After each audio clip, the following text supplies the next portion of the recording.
和兰开斯特不一样，我挺喜欢你的。诺克斯突然说道，你没必要这么紧张。这才奇怪呢，你为什么喜欢我？没理由啊，我想帮你。我不知道你在计划什么，但看起来好像会挺有意思的，我想看看。他听起来挺真诚的，但我坚定地回应道，我不需要帮助，你会需要的。你不是打算在这里种埃尔皮努斯草吗？我犹豫了一下，然后不情愿地点了点头。是的，彻莉小姐，埃尔皮努斯草药不是一种农作物，你不能用那种方式种植它们。为什么不能？它们不也是某种药用植物吗？是有什么问题吗？埃尔皮努斯草药与大多数普通植物不同，所以种植它们的方法有点特别。怎么个特别法？它们靠吃昆虫生长。你说什么？靠吃昆虫生长的植物？我还是头一回听说呢。就连原著故事里都没提到埃尔皮努斯草是怎么种植的。它的根从昆虫身上吸收养分，它好像偏爱多种昆虫，比如蜈蚣和蜘蛛之类的。该死的，都是我讨厌的那些令人毛骨悚然的爬虫。那些虫子会被这种草的根吃掉，而我就是那个吃这种草药的人啊！啊！我刚想象了一下，我抱着头，厌恶地呻吟着，难受地扭动身子。诺克斯觉得我的反应很有意思，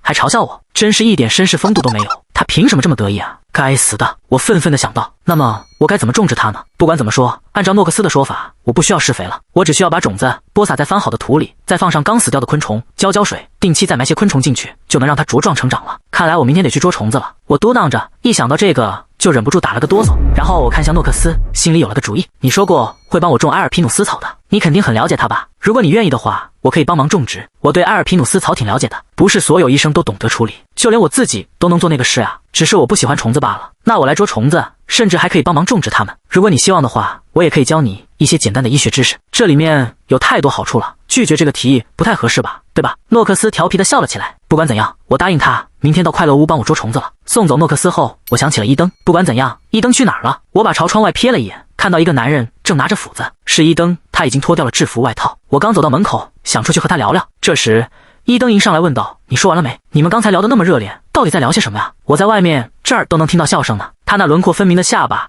和突出的喉结吸引了我的目光，他的长相完全是我喜欢的类型啊！我正在发愣时，伊登喊道，彻莉小姐，喂，你在听我说话吗？这一声让我从愣神中惊醒过来，我定了定神，然后走了出去问道，你刚才在做什么呢？我刚才去外面查看情况的时候，感觉你好像需要把木柴劈好，所以我已经把那活干完了。哦，我的天哪，干得太棒了！我本来打算今天做这件事的，不过一直被耽搁了。我兴奋地说道，你和诺克斯聊什么了呀？我在外面都能听到你们的笑声呢。伊登斜倚在墙上问道，啊，没什么特别的啦。他说他会帮忙种草药呢，从明天开始他会到这儿来。那我明天也该过来吗？您，伊登先生，彻莉小姐，当初不正是你让我去当个工人的吗？我明天能把劈木柴的活儿交给你吗？当然可以，咱们明天见。第二天他俩准时开工，伊登劈柴，诺克斯抓虫子，真是一道美丽的风景。我清理完室内卫生，打开窗户，向伊登问道，工作进展顺利吗？正在慢慢完成呢。他朝我点了点头，指了指那根原木，抬头说道，我该把这些东西搬到哪里去存放呢？目前来说，最好把它劈成木柴，一部分可以搬到屋里，一部分就留在这儿。伊登的目光移向了花园一角已经堆好的那堆木柴，他笑了一声，双手叉腰，我们要准备多少木柴啊？就这么多的话，都能把整个村子给烧了。哎呀，夸张了呀！哦，我的天呐，我怎么能忘了呢？我有好多事要做呢，所以我不应该像这样待在这儿啊。伊登先生，要努力工作啊！感觉他在帮忙的同时，还试图从我这儿打探出任何他能打探到的事。我找个借口溜开了。我回屋内清理了些不需要的物品，正准备去丢掉，刚出门就听到有人叫我。我一看，竟然是伊登。我问道，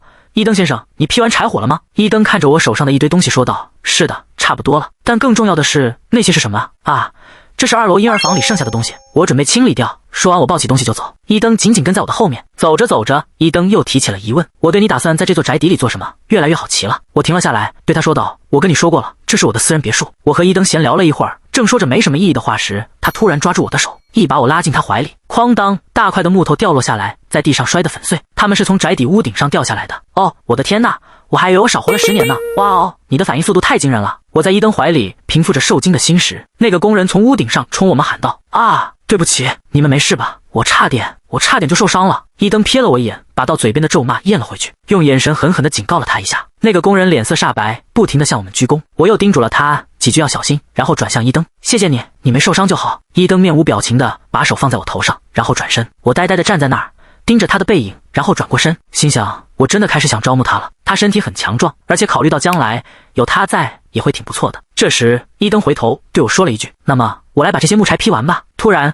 不知从哪儿传来一个奇怪的声音，哈哈，兰开斯特，你在搞什么鬼啊？你是伐木工吗？不知什么时候走进花园的诺克斯大笑着指着伊登的穿着说道。如果说伊登比较粗犷，那诺克斯就是刻薄了。伊登可不会容忍这种事。果然，伊登把手里的斧子扔了出去，斧子径直朝诺克斯的脚边飞去。诺克斯带着一丝无奈的笑容往后退了一步。我跟你说过别在我面前晃悠。面对伊登恼人的警告，诺克斯举起了双手。我也是应辛克莱尔小姐的请求来这儿的。伊登和诺克斯同时看向我，我叹了口气，这次又点了点头。拉德福舍尔先生说他今天要帮我捉虫子呢，但你抓到什么虫子了吗？那个不干活的人能不能请离开我家啊？作为一名绅士，我可不能这么做，我会自己捉虫子的。诺克斯说完，转身去捉虫子了。我本应该打造一个秘密庇护所的，怎么回事啊？每天都一如既往的吵闹呢。这时，伊登突然开口了：“从现在起，你最好要更加小心谨慎些。由于到处都在进行施工建设，类似的事故随时都有可能发生。什么情况？通常情况下，他总是表现的好像要跟我作对似的，所以他突然这么友好，让我觉得很怪异。”听我没有回答，他接着又说：“怎么不吭声了？难道没人跟你说过这样的事儿吗？”我的天！显然我以前有过那样的人，你知道吗？你知道哈里森和苏珊娜有多照顾我吗？现在一想到这事，我就想念他们了。那两个人正在来的路上，对吧？画面一转，来到了首都的辛克莱宅邸。哈里森坐在书房里，静静地读着一封信。信是撤利，辛克莱写的，收信人是哈里森·霍华德。那个失踪的邮递员被找到了，可惜已成了一具冰冷的尸体。在他的遗物中，人们发现了那些现在才得以投递的信件。信中简短的问候语下方写着几行急切的话：“哈里森，我让你准备武器的时候，你该不会真的准备了枪支吧？”哈里森看着信，皱起了眉头。他准备的武器其实就是一把枪，是从布里伍德王国非法走私来的。我原以为他会喜欢的，因为他老是说有个人他想一枪崩了呢。他派了一名教练去布鲁内尔教彻利如何使用这些武器，但他的信里对此只字未提。如果你准备了，你应该自己送过来，而不是派人送。哈里森继续往下读：伊登·邓肯·兰开斯特目前就在这儿，看起来他被分配到了布鲁内尔警察局。伊登·邓肯·兰开斯特，哈里森那两道浓眉微微皱了一下。本顿的疯狗。他想起最近听说伊登在调查他的事，看起来他知道一些关于武器走私的事，而且我觉得他怀疑我可能和这事有关系。会不会是他以为彻利是我的靠山，然后就去了布鲁内尔呢？就算他在暗中调查我，那也没关系。但如果他的目标是彻利，那可就完全是另一码事了。彻利是我家庭中无比珍贵的一员，我绝对必须要保护他。彻利对他来说很珍贵，是他的家人。我第一次遇见彻利，大约是在我15岁的时候，地点是在皇家学院。哈里森15岁的时候，尽管他头脑聪明，但没钱申请进入皇家学院，是辛克莱家族资助并养育了他。在决定资助他的那天，哈里森第一次见到了彻利。一个5岁的小女孩，害羞地从辛克莱夫人的腿后面探出头来，她那金色的眼眸里满是孤独。那我们现在是一家人了吗？这个小女孩用甜美纯真的声音问他。家人。哈里森以前从没把这个词和自己联系到一起过。彻利需要一个哥哥。辛克莱夫人微笑着说道。小女孩紧紧拽着他的裤子，睁大眼睛，满怀期待地仰头望着他。哈里森那天就下定决心了，虽说他们之间没有血缘关系，但彻利就是他的妹妹，一种比血缘还深厚的情谊。然而即便那样的安稳状态也只是暂时的。辛克莱夫妇因一场意外突然离世了，而彻利就被孤零零地抛下了。即便他沉湎于享乐，试图借此驱散心中的悲伤，可既然我是他的大哥，我就必须保护他。我只能守在他身边，同时盼着他不要卷入什么危险的事当中。能让彻利的神情一直保持那样的明朗，这就是我所能做到的最好的事了。但最近彻利身上有些地方发生变化了，几乎就好像他在生活中有了新的目标一样。他开始提出大量的请求，双眼充满活力与干劲。那就只能让你哥哥听从那些请求了，对吧？如果他要求亲自带上武器，那我就得更加留意安保问题了。但那个混蛋何塞还没到吗？画面一转，格雷登王国王储办公室，王储西奥多一脸疑惑地看着助手埃尔德森的报告。伊登和诺克斯去哪儿了？他们去了一个叫布鲁内尔的小镇。布鲁内尔？他们俩都去了？是的，伊登爵士被调到了布鲁内尔的警察局，而且诺克斯爵士也应伊登爵士的要求去了那里履行他的职责。这里面肯定还有别的隐情，再深入调查一下他们的情况。奥尔德森，他们的这些举动背后肯定另有原因。我会的，如果可以问的话，殿下，您为何如此关心他们呢？诺克斯爵士来自拉德福舍尔家族，这个家族一直是劳埃德王子的得力助手，而且伊登爵士来自兰开斯特家族，不是吗？你最近不是还说那场瘟疫事件很可疑吗？与凯西公爵有关，他是兰开斯特家族的下属，怎么解决的那么快呢？劳埃德作为二王子，目前影响力很大，而且作为王储，我需要尽可能多的人站在我这边。到目前为止，我所见到的伊登与兰开斯特公爵截然不同，他非常正直，并且严格遵循自己的道德观念。一定要查清楚伊登和诺克斯为什么去了布鲁内尔。西奥多又提醒了奥尔德森一次，以防万一。那两个人绝不可能无缘无故的在同一个村子里和平共处。是的，明白了。距离毁灭还剩15天，我先去了村里的武器店，把店里所有的武器都买了下来。当然，枪支除外，因为枪支是非法的，店里不卖。我拖着一辆堆满武器的手推车，边走边思索着。我感觉到有很多目光投来，便瞥了一眼看到村民们聚集在诊所那儿，诺克斯也在其中。诺克斯虽然刚来村子不久，却很快成了当地人的宠儿。这可不只是因为他是医生，他英俊的面容和随和的魅力，让他在年长些的女性当中尤其受欢迎。他可是个几乎和王储西奥多一样有魅力的男配角呢。就在这时，伊登不知从哪儿冒了出来，他朝我走来，像往常一样随意的开口说道：“他到底是从哪儿冒出来的？彻莉小姐，这都是些什么啊？你看看还不知道吗？是武器啊！哦，别担心，没有枪。一个人住的时候，这些东西好像是必需品呢。这看起来可比一个人用的要多得多啊！”伊登一脸困惑地看着我，他似乎有很多疑问，但都忍住没问。他大概很想问问我打算拿这些武器用在哪儿吧。我装作不知情的样子，向伊登道别：“那我就先走了，保重，再见了。”我开玩笑地用2根手指朝额头敬了个礼，转身要走。结果伊登抓住了我的胳膊：“今天宅邸里没什么事可做吗？伊登先生，您昨天已经给我提供了够2年用的木柴了，那我来帮忙做别的事吧。”这是怎么回事？他为什么要这样做呢？我一脸困惑地看着伊登，他会不会是想近距离监视我呢？正在这时，诺克斯突然冒了出来：“你们俩这么严肃地在聊什么呢？”诺克斯说话间，伊登从腰间抽出了一根警棍：“不好意思，先生，这是不是太突然了点啊？”果然，诺克斯显得有些慌张，伸开双臂向前，想要让伊登冷静下来，由这位女士来决定他想和谁交谈，不是吗？察觉到他俩之间又要起争执了，我便漫不经心的没理会诺克斯的问题，径直走开了。我得去把避难所布置完。见我走开了，他俩赶忙跟在我后面。就在这时，伊登朝着诺克斯龇牙咧嘴的吼道：“我不知道你在谋划什么，但给我滚远点！要是你不走，我就揍你一顿！嘴可真脏呀！要不是你穿着制服，别人准会把你当成野蛮人呢！哈哈哈！你少管闲事，赶紧滚回本顿去！”哦，你没听说吗？彻莉小姐亲自邀请我来这儿的。如果你们俩还不闭嘴，我就把你们都扔出去！我终于插了一句话后，一下子安静了下来。伊登和诺克斯都闭上了嘴，显然都对我有所忌惮。突然，我听到有人喊了一声：“小姐！”好熟的声音，我四处张望寻找。不远处，苏珊娜费力地拖着一个长方形的行李箱。“你终于来了，快把我从这个鬼地方救出去啊！我的天使！”我一下子跳起来朝他跑去。“小姐！”苏珊娜热情地跟我打招呼，我们握住彼此的手，兴奋地转起圈来。“路上辛苦吗？”“没事儿，我挺好的。”我很惊讶，这个村子居然这么偏远。这时他注意到了伊登和诺克斯，便好奇地问我：“哦，他们是谁啊？”苏珊娜察觉到了他们的反应，犹豫了一下，然后拎起行李箱问道：“我要进去收拾行李了吗？咱们一起去吧，我带你参观一下这房子。”我们刚要走，伊登和诺克斯异口同声地问：“彻莉小姐，我能为您做些什么呢？”“伊登先生，你可以去修墙之类的活儿。”“拉德福舍尔先生，你可以照料这些草药。”“好了，我要去和苏珊娜一起出去玩了。”说完，我拉起苏珊娜走了。苏珊娜一进宅邸就被房间里的摆设惊呆了。苏珊娜感叹道：“小姐，您太棒了！说实话，起初我还以为这是一座鬼屋呢。哦，对了，我还没来得及修缮房子的外观呢，我先带你参观下花园。”来到花园后，苏珊娜边走边和我说：“但里面看起来截然不同，而且你甚至在我的房间上花了这么多心思呢。”“哦，那当然了，我的苏珊娜只得睡在尽可能最好的房间啊。哦，对了，哈里森先生想让你给他打个电话。”“小姐，真的吗？那我应该去警察局借电话给他打个。”说完，拔腿就向警察局跑去。苏珊娜在后边后挥手边喊：“好的，小姐，一路平安啊！”我跑去找伊登，想让他帮忙借下电话。伊登不光不借给我电话，还紧紧跟着我，气得我大吼：“哎呀，这就是你要跟着我的原因吗？就为了告诉我不能用它？你要去警察局，我跟你一起去。”来布鲁那儿警察局后，我被伊登拦住，我们不能随随便便把警察局的电话借给任何人用。我耸了耸肩，问他为什么不行？我以前在本顿经常借电话用呢。与此同时，伊登看了我一眼，那眼神仿佛在说我该拿这个女人怎么办。他看了看其他警员，然后凑近我，压低声音悄悄说道：“那是因为你是彻莉·辛克莱才被允许的。”哦，这倒是个新情况，不过我还是得打那个电话。我现在不也还是彻莉·辛克莱吗？不是吗？我同样压低声音回了他一句。伊登似乎一时语塞，盯着我看。我知道这有点强人所难，但情况紧急啊，我得确认哈里森什么时候能到布鲁内尔，让他用吧。伊登，村民们偶尔也会来这儿接电话的。一位看上去像是警长的年长男子这么一说，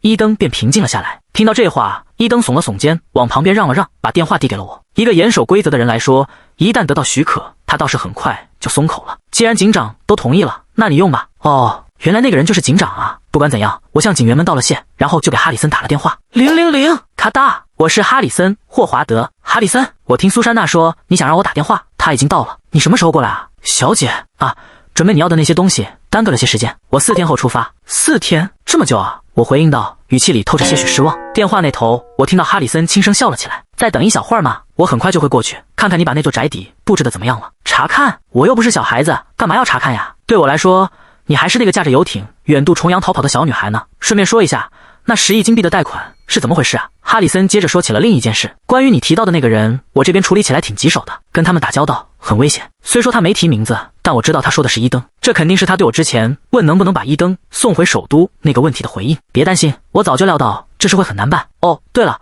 我派去的那个武器专家还没到吗？就是那个要教你怎么使用武器的人。什么？我不太确定，除了苏珊娜，没有其他人来找过我。是的，你自己也要保重，哈里森。咔哒，嘟嘟嘟，我挂了听筒，心情轻松了些，转身离开。至少我联系上哈里森了。现在哈里森是唯一一个需要和我们一起到布鲁内尔这个安全之地的人。就在这时，我注意到伊登正悠闲地靠在旁边的墙上，双臂交叉抱在胸前。律师霍华德先生也会来布鲁内尔吗？伊登的问题让我皱起了眉头。你问这个干嘛？那与你有什么关系呢？伊登先生，我就不能好奇一下吗？不行，你不能问，请你别再对我的家人表现出不必要的兴趣了，好吗？事实上，打听一位女士的私生活是很失礼的行为。听了我的回答，伊登无言以对。我装作不知情的样子，礼貌地跟他道别，然后离开了警察局。画面一转，来到首都本顿兰开斯特公爵的宅邸。怎么会有人救了我的命，却连名字都不告诉我呢？奥罗拉在床上翻来滚去，懊恼不已。我真的很想向那位厉害的女士表达我的感激之情。奥罗拉还在对她的救命恩人念念不忘的时候，突然抬起了头。她的贴身女仆走进了房间。小姐，看起来少爷在被派往布鲁内尔村后所花的时间比预期的要长呢。奥罗拉一下子从床上坐了起来，怪不得他最近都不怎么回宅邸了。当然了，自从他当了警察，就很少回家了，更喜欢住在警察局的宿舍里。布鲁内尔，那是哪儿呀？我听说那是个小村庄，甚至都不通火车呢。布鲁内尔，奥罗拉疑惑地歪着头，然后叹了口气。一个小村庄？天啊！我哥哥总是这么神秘兮兮的，或许我该去布鲁内尔看看。奥罗拉本来想偷偷去看哥哥，却被兰开斯特公爵把他叫了过去。现在时局危险，奥罗拉，你必须待在兰开斯特庄园里，想都别想出去的事。听到这话，奥罗拉惊讶地瞪大了眼睛。你刚刚是禁止你已成年的女儿离开这房子吗？那哥哥怎么办？我听说他被派到布鲁内尔村的警察局去了。公爵对他说道。奥罗拉放下茶杯，平静地点了点头。哦，我最近都没见到他呢，难怪了。奥罗拉，你知道你哥哥为什么突然又开始跟我作对了吗？我怎样才能和你哥哥更好的相处呢？抱歉，哥哥不一直都挺叛逆的吗？您什么时候开始这么担心他了呀？父亲，这可不像您啊。奥罗拉一脸无辜地回答道，疑惑地歪着头。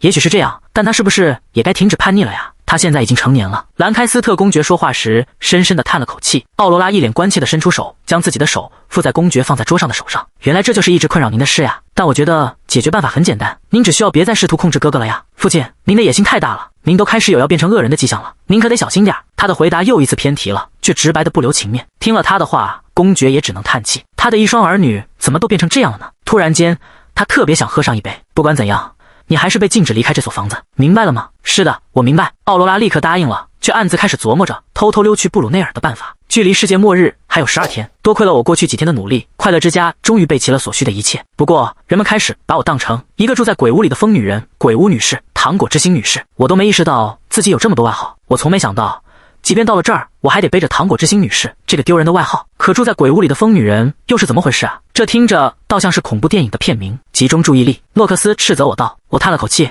向前趴在桌子上。因为诺克斯随时可能离开，所以我想在他走之前尽可能多利用他一下。我之前请他教我急救技能，而现在我正在布鲁内尔村的医疗中心跟着诺克斯学习心肺复苏术呢。该死的，我讨厌学习。是你天一亮就来敲医疗中心的门，求着让人叫你的。打起精神来，诺克斯冷淡又冷静地指出了事实。我也不想做这事呀，距离世界末日就剩12天了，到时候就只剩我一个人活着了，我得尽力而为啊。我认真地按压着一只泰迪熊的胸口，练习心肺复苏术。可怜的小熊胸口在按压之下都凹下去了。虽说我嘴上抱怨着，但几乎是完美的，按照诺克斯的只是在做。说实话，我没想到你能学得这么快。诺克斯似乎有点惊讶，我自己私下学了一点，我一直对这个领域很感兴趣。这个借口应该行得通吧？我总不能确切地告诉他，这多亏了我前世的记忆啊。可是彻利，你为什么要学这个？我还以为你买下这座庄园是因为阿尔皮纳斯草药呢，那不是主要原因吗？诺克斯怎么就对阿尔皮纳斯草药这么执着呢？他们只是我计划的一部分而已，部分原因是因为阿尔皮奈斯草药吧。我给了他一个含糊的回答，可诺克斯摇了摇头，好像觉得这回答不够好。说实话，看到你现在这样，难怪兰开斯特家的人觉得你可疑呢。这话我都听腻了，这正是有意思的地方。而且你还是我遇到的第一个没被我的长相迷住的女人呢。说实话，我差点就被迷住了。说真的，他帅到就算自恋都能让人觉得情有可原的程度了。他绝对是故意的，他是想用他的长相来催眠我呢。我现在不捉弄你了，咱们接着学习另一种急救技巧吧。我会教你如何处理重伤情况，不过既然有我在，你应该也用不着。什么？我可太想学习这个了。诺克斯突然站起身，搬过来一个真人大小的人体模型。哦，天啊，真好奇啊。那我该怎么做呢？抓住这条腿，按照他的指示，我轻轻拉了一下人体模型的腿，然后咔嚓，人体模型的腿断了。我拿着那条断腿看向诺克斯，他也回望着我，同样一脸惊愕。我问道，这东西这么容易就断了吗？诺克斯说，不是的，这东西很结实的，就算掉地上也不会断啊。我看看手里的腿，又看看人体模型，皱了皱眉，赶忙道歉。我有钱，我给你买个新的，对不起啊。然后我轻轻地把腿放回桌上，默默祈祷，对不起啊，伙计，安息吧。诺克斯看着我，就好像我是某种新奇有趣的生物似的。我真想看看你脑子里在想些什么。彻里，你可真是独一无二，太有意思了。接下来，诺克斯教我如何使用医疗箱。掌握了这些之后，又用了一个新的人体模型，学习如何处理伤口。我这才终于离开了医疗中心。我感觉自己现在的急救技能还算可以了。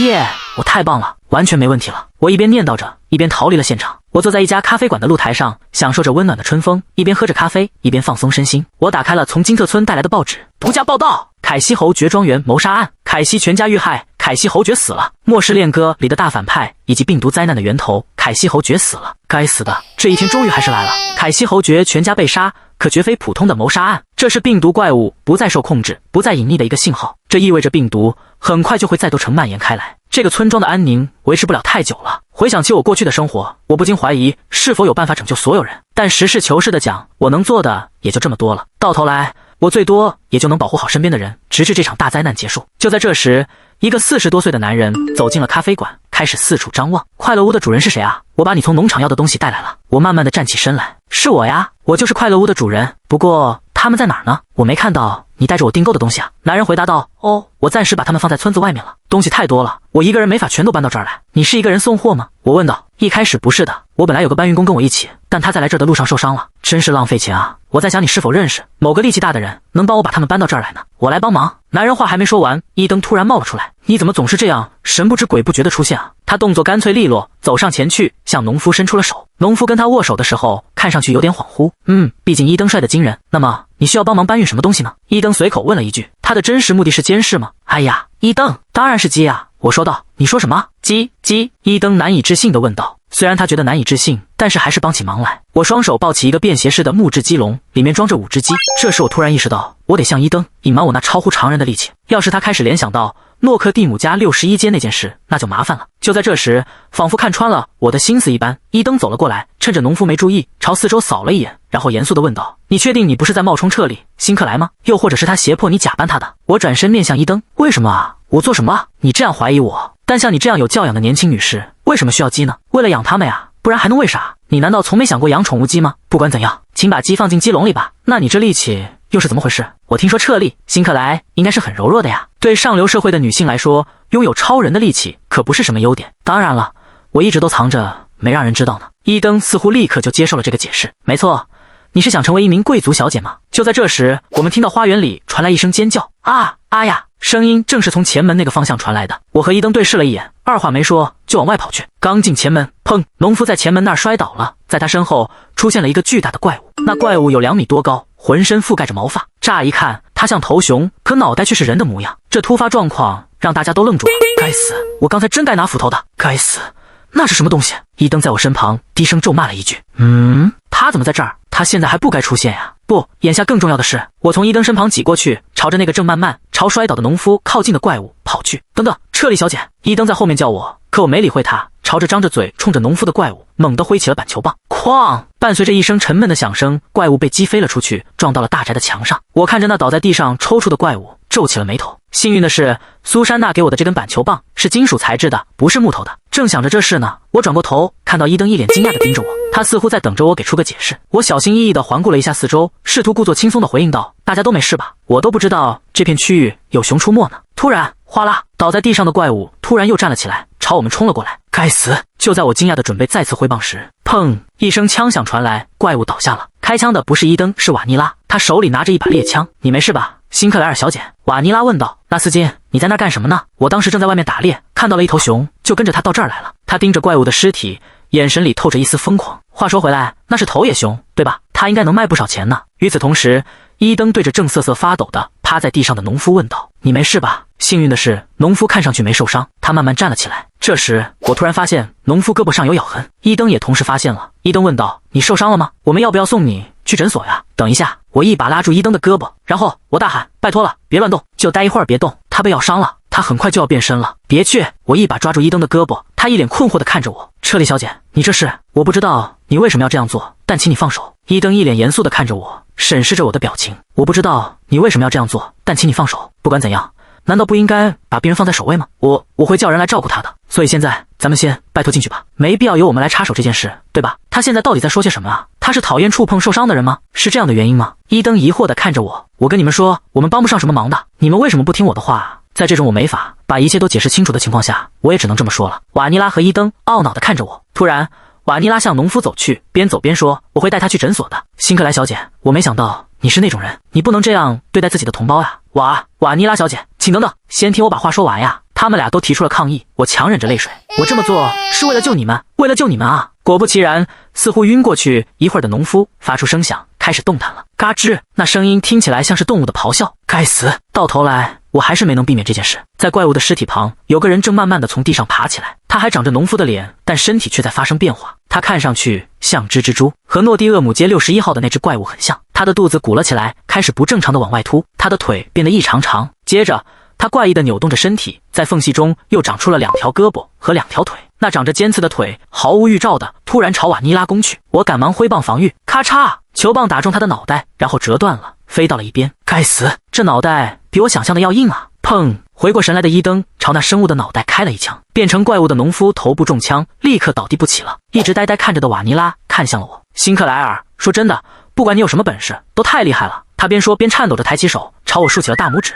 接着他又一脸困惑地看向怪物的尸体。伊登也转过头看着我，彻里，你早就知道会这样吗？我当然知道，但我不能承认，于是撒了个谎。不，我不知道，但我们都看到那个人变成怪物了呀！我毫不退缩地迎上伊登的目光。瓦尼拉也怀疑地看着我，之前你让我们别动，你是不是知道些什么呀？你说那些话不就是因为你知道些什么情况吗？我只是感觉那个男人有点不对劲，而且那只熊一样的怪物看起来好像浑身都是病，这就是我小心谨慎的原因。一阵短暂的沉默。是啊，当时情况挺奇怪的。谢谢你，辛克莱尔。打破沉默的瓦尼拉郑重地向我道谢。作为一名警察，我花了这么长时间才看清状况，真是抱歉，彻里。谢谢你。犹豫了好几次的伊登终于带着懊悔的神情向我道了歉。那怪物的尸体最终没被挪动，就在快乐屋的花园里被烧掉了。一整天，朦胧的烟雾都往天上冒，那怪物的尸体就那样烧了很久。宅邸里弥漫着一种怪异的氛围。瓦尼拉、伊登和我静静地站着，注视着怪物的尸体燃烧。没人敢说话，但瓦尼拉悄悄地打破了沉默。那东西到底是什么啊？他一边茫然地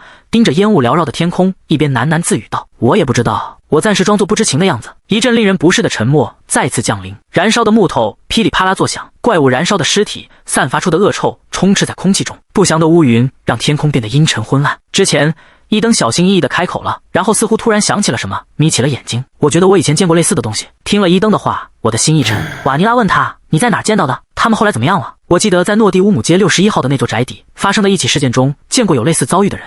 是警察杀死了那个怪物吗？这次是瓦尼拉一脸疑惑地问道。伊登的目光没有从燃烧着的怪物尸体上移开，回答道：“不是，好像是某个女人独自杀死了那个怪物。”接着伊登突然从他的夹克口袋里掏出一枚圆形胸针，这枚胸针是那个女人的。我没看到她的脸，但我觉得她应该知道些关于这个的情况。她为什么这么快就能察觉到这些情况呢？那些缩写和辛克莱小姐的一样，不是吗？瓦尼拉说道。瓦尼拉和伊登都转过头看着我，我后背冒出了冷汗，但还是若无其事地笑了笑。是啊，挺有意思的。我也看过那篇报纸文章了，到底是怎么回事啊？我差点脱口出，我都不知道怎么用斧子，但又赶紧把这话咽了回去。诺蒂乌姆家61号怎么听起来这么耳熟呢？瓦尼拉嘟囔着，然后转过头看着伊登和我。瓦尼拉和伊登你一言我一语地说着，我没法回答。遗憾的是，他们现在担心已经太晚了，病毒已经在传播了，末日即将来临，距离世界末日还有10天，我得去火车站接哈里森。我坐了马车来到布鲁内尔村，可今天不知为何氛围格外怪异。我每次经过，村里的人都会盯着我看，还在那交头接耳窃窃私语呢。怎么回事？正在这时，诺克斯在路过时跟我搭话了。彻里小姐，您这是要去哪儿呀？去金特恩火车站，今天约了人要来，我得去接一下呢。约了人？是有这么回事？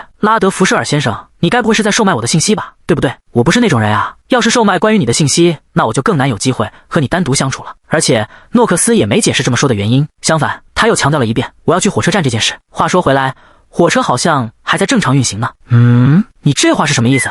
火车不是在正常运行吗？我听说有坐马车去都城的人，因为从维斯特莫尔站开始道路被管制，又折返回来了。从维斯特莫尔开始道路管制，可那里居然在进行道路管制，感觉有点不妙啊。谢谢你，诺克斯，我先回去了。距离世界末日还有10天呢。那我为什么如此焦虑呢？据瓦尼拉所说，报纸上都只在谈论我和伊登的绯闻呢，没有关于怪物或者维斯特莫尔道路封锁的相关报道。有人在故意掩盖这些事件。维斯特莫尔到底发生了什么事啊？哈里森知道些什么情况吗？等他到了，我应该问问他。于是我急切地等待着哈里森的到来，但即便当天火车都已经停止运营了，他也始终没有露面。不祥的预感袭来，我就这样在火车站逗留了一会儿，最后独自坐上了回布鲁内尔村的马车，应该不会出什么事才对。刚离开肯特内村的时候，身后突然变得嘈杂起来，怎么回事？我把头探出马车外往后看，车夫问道：“要停下来回去吗？”“不，请把我送回布鲁内尔吧。”我冲车夫摇了摇头，又转过头做好向前看去，总感觉好像从哪里传来了尖叫声。最近神经太紧绷了，肯定是我听错了，毕竟还有10天呢。哈里森应该也不会有事的，这种时候没有手机还真是不方便啊。总之，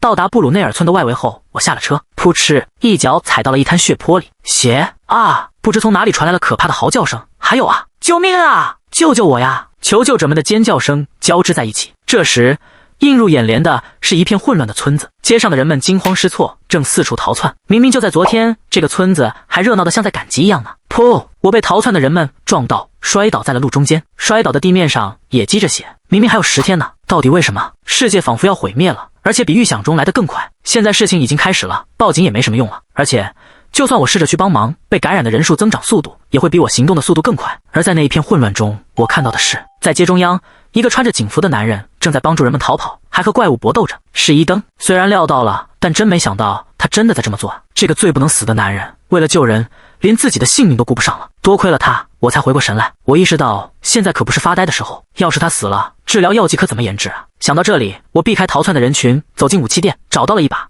我能轻松使用的武器斧子，然后拿着它走了出来。接着，我毫不留情地朝这边跑来的怪物砍了过去。吱啊！怪物那绿色的血液溅了我一脸。突然，视野里出现了一个身材高大的男人。这个男人也就是伊登，粗鲁地骂了一句，朝我这边转过身来：“车里小姐，没受伤吧？”问错问题了，应该问有没有被咬伤才对。现在不是闲聊的时候，我赶忙抓住了他的手。伊登的眉毛带着疑惑扬了起来：“跟我一起走吧，我们必须逃到村子外面，我的房子那儿去。”我也知道现在这情况糟透了，但说不定还有幸存者呢。我就知道他会这么说，毕竟他是个有着强烈警察使命感的人。不断增加的怪物开始占领村子，大部分把路都堵住了，看样子要往外面跑也不容易。现在不走的话，就要被困住了。对不起了。砰！我用斧子的把柄击打了伊登的后脑勺，把他打晕了。扑通！然后我扛起晕倒的伊登就跑了起来。我一边躲避追来的怪物，一边拼命地跑啊跑，跑到村子外面，一口气爬上小山丘。就在我气喘吁吁、上气不接下气的时候，来到了一扇大门前。大门敞开着，门怎么开着呢？当然，现在可没工夫深思这个问题。哐！我进去后关上大门，像扔东西一样把伊登放在地上，迅速关上石门，插好门栓，这才松了一口气。嗷呜！哐当！哐哐！门外满是怪物的叫声，能听到那些家伙不停地撞击大门发出的沉闷声响。我透过大门的缝隙向外看去，该死，出不去了啊！追我们的怪物在门外徘徊着，而且数量还在逐渐增多。多亏之前把防御墙修得很坚固，看样子那些家伙是进不来了。但问题是我也出不去了，我和伊登被困在这所房子里了。等伊登清醒过来，说不定会因为这荒唐的处境而对我动手呢。不管了，不管怎么说，我现在算是救了这个世界。准确来说，是在那个能拯救世界的人死掉之前把他掳走了。比起刚才被困在怪物横行的村子里，被困在我为了生存而打造的这处避难所里，总归要好些。我穿过庭院，然而眼前出现的是敞开着的正门。正门怎么开着呢？话说回来，刚才大门不也没关吗？我一直叮嘱苏珊娜要仔细关好大门的呀。突然，我瞬间被一股扑面而来的不祥之感吓得愣在了原地。嘎吱，哐呜，哐哐，宅子里传来不知是什么东西被撞击的声音，像是有什么东西被打碎的声音，又好像是撞到哪里的声音。我手里握紧斧子，又是夜里，宅子里也没点灯，黑漆漆的一片。我手心出汗了，是苏珊娜吗？然后在宴会厅入口附近，那声音突然停住了。我停在入口附近，屏住了呼吸，数到3就冲进去吧。嗷呜！还没等我数到3，有个东西就从宴会厅入口处窜了出来。该死！冲着我张开的巨大嘴巴里，锋利的牙齿密密麻麻地排列着，牙齿上还沾着血。我在地上打了个滚，勉强躲过了它。哎呦，好像崴到脚了。啪嗒！那家伙灵活地落在地上，和之前见过的那些模样怪异、让人毛骨悚然的怪物不同，这家伙长得像狼一样。问题是，如果是狼形怪物的话，速度肯定很快，而我现在脚又受伤了，我只是拥有怪力而已，并不是擅长打斗或者战斗的人。如果我把这事拖下去，我就会处于劣势，所以我得干掉他。我这样下定决心，慢慢地捡起掉在地上的斧子。那家伙朝我冲了过来，我顺势挥动斧子，砰，哐当！幸运的是，被我准确击中身体的家伙飞了出去，撞到了墙上。我快速跑过去，举起斧子朝那家伙的脑袋砍了下去。咔嚓！绿色的液体像喷泉一样喷溅出来，那家伙原本还在颤抖的腿一下子瘫软耷拉了下去。确认他完全断气后，我手上没了力气。当！伴随着斧子刃撞到大理石地面的声音，我扑通一声瘫坐在地上。我浑身不停地颤抖，一想到要和这样的家伙对抗2年，就觉得害怕。虽然已经做好了心理准备，但真到了现实中，还是没办法完全冷静下来。要是我没有怪力的话，刚才就死定了。要是我没有怪力的话，要是那样的话，我呆呆地嘟囔着这些话，转过头去，苏珊娜，得去找苏珊娜。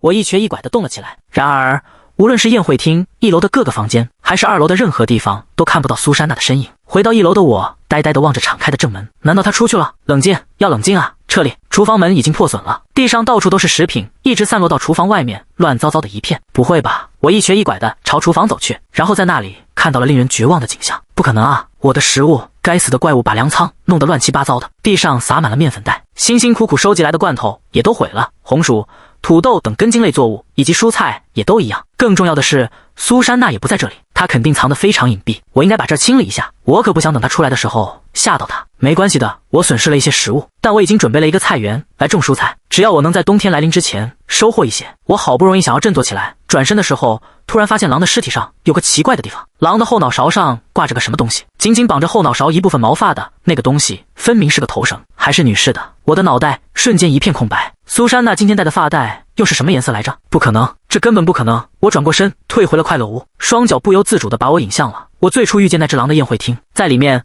我看到一张破碎的餐桌碎片，还有扯破的衣物碎片散落在地板上。最终，我走到了那些衣物所在的地方，那是一套深绿色、剪裁精致的套装，搭配着一条同样款式的喇叭裙。接着，我注意到宴会厅角落里还有一具尸体，一个面目全非的身影。他看上去像头熊，但只有小孩般大小，脑袋上插着个类似金属签子的东西。我的双腿一软，瘫倒在了地上。我之前杀掉的那只狼，难道就是苏珊娜？肯定是这样。不管是那只像熊的生物，还是那只狼，他们其中之一无疑就是苏珊娜。我认识她的时间并不长，还不到半年，但如果世界末日来临，她是我拼命想要保护的2个人之一。可我亲手杀了她，我的双手一阵刺痛，仿佛麻痹了一般。我坐在那儿，茫然地盯着苏珊娜那被撕破的衣服布料。我亲手，要是我没让苏珊娜来布鲁内尔，她会不会就安全了呢？小说里说，除了奥罗拉和她的同伴，首都的所有人都被消灭了。但也许故事只是忽略提及其他幸存者了，也许有许多其他人秘密地存活了下来。想得头痛不响了，我把死掉的怪物尸体扔到了庭院花园里，然后堆上木头烧掉了。我在黑漆漆的花园里坐了一会儿，我必须活下去，这就是我远道而来的原因。我做了一个梦，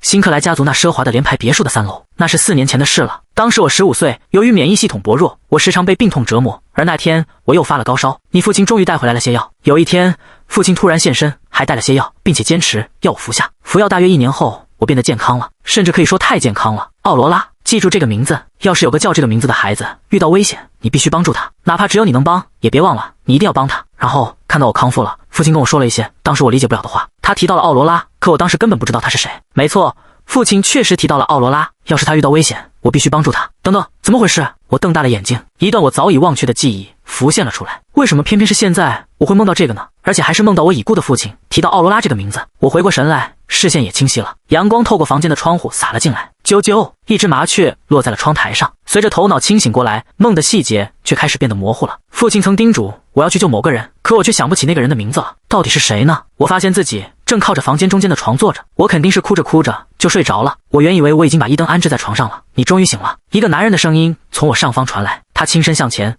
胳膊撑在大腿上，蓝色的眼睛紧紧盯着我，让我感觉都快喘不过气来了。这到底是怎么回事啊？我在想他是不是忘了我打过他的后脑勺了。我试探着小心翼翼地回答道，你晕过去了，我把你带回这儿了。我清楚地记得是你打了我的后脑勺，撤离，记得清清楚楚呢。该死，看来他确实记得这事。小镇当时一片混乱，怪物比幸存者多多了。你当时有危险，当时有很多其他人，他们面临的危险可比我大多了。伊登紧抓着被子说道，我也知道这一点，但对我来说，伊登可比那些我毫无关联的陌生人重要多了。我没办法救所有人，我甚至都没能保护好苏珊娜，她明明就在我触手可及的地方。一阵令人难受的沉默持续了好一会儿。唉，事已至此，令人意外的是，伊登似乎就此作罢了。他面无表情地看了我一会儿，然后简短地回应了一下，谢谢你救了我。他这话让我喉咙一梗，差点落泪。我真正想救的人苏珊娜，我却没能救的了。我紧闭的嘴唇颤抖着，你的眼睛怎么了？都肿了。我原以为伊登会责备我，结果他问了个不同的问题，而听到他这个问题，我刚刚暂时压下去的痛苦又一下子涌上心头。苏珊娜，我不停地用力吞咽着，嘴唇颤抖着，我紧紧揪住胸前的衣服。伊登见状，一脸惊愕地看着我。苏珊娜变成怪物了，所以我不得不，我感觉都要吐了。我捂住嘴，好不容易才忍住。这时伊登迅速把我扶起来，让我躺到床上，深呼吸。他低头看着我说道，吸气呼气。我的脸涨得通红，都快喘不上气了。伊登沉着地帮我平复下来，